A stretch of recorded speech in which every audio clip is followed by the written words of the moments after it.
Grâce sur grâce, le Seigneur nous aime et il a pour nous des projets de bonheur et de paix. Bonjour bien-aimés frères et sœurs, que Dieu nous bénisse. Béni soit le Père, le Dieu de notre Seigneur Jésus-Christ, qui selon sa grande miséricorde nous a régénérés pour une espérance vivante. Le thème du podcast de ce matin, c'est le dernier vol, la grâce exceptionnelle. 1 Pierre, le chapitre 1, le verset 17, il est écrit: si vous invoquez comme Père celui qui juge selon l'œuvre de chacun, sans acception de personne, conduisez-vous avec crainte pendant le temps de votre pèlerinage. Car toute chair est comme l'herbe, et toute sa gloire comme la fleur de l'herbe.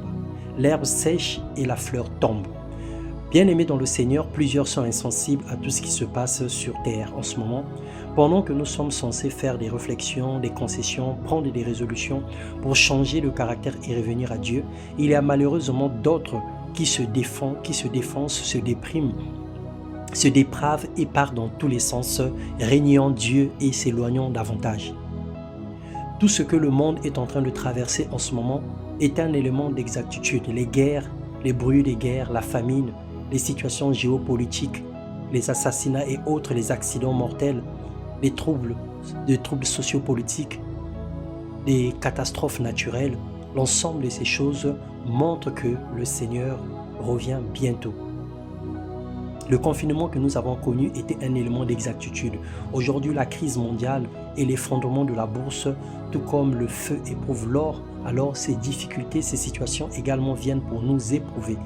L'argent révèle la vraie nature de l'homme. De même, les difficultés et les situations à son tour démontrent les valeurs spirituelles et morales de chacun et jaugent le degré d'amour que nous avons pour Dieu. Pendant que nous traversons des difficultés, si tu n'as pas pu prier, intercéder, adorer, louer, méditer la parole au-delà des heures allouées pour les cultes, la télé, le travail, les autres préoccupations de la vie courante, donc tu n'as jamais réellement aimé Dieu. Ton cœur seul est juge, ton esprit seul est témoin. La grâce de Dieu est certes disponible, mais l'heure vient où le Seigneur s'intéressera qu'à ceux qui s'intéressent à lui. Il fera une nette différence entre ceux qui l'appartiennent et ceux qui ne l'appartiennent pas. Que personne donc ne soit surprise de ce qui va se passer après le temps que le monde est en train de connaître. Le monde a connu le Covid-19.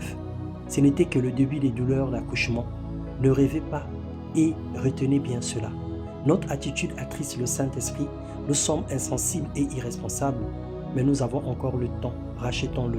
Tournons-nous entièrement à Dieu. Mieux vaut la fin d'une chose que son commencement.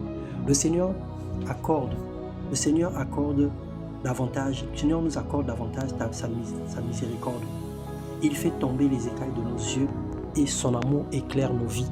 Le Seigneur nous montre toutes ces choses afin que nous puissions faire des bons choix, que nous puissions marcher sur le droit chemin et revenir à lui entièrement. Bien-aimé dans le Seigneur, lève les yeux vers les montagnes, crie à Dieu, repens-toi et reviens à lui dans le nom puissant de Jésus-Christ. Amen.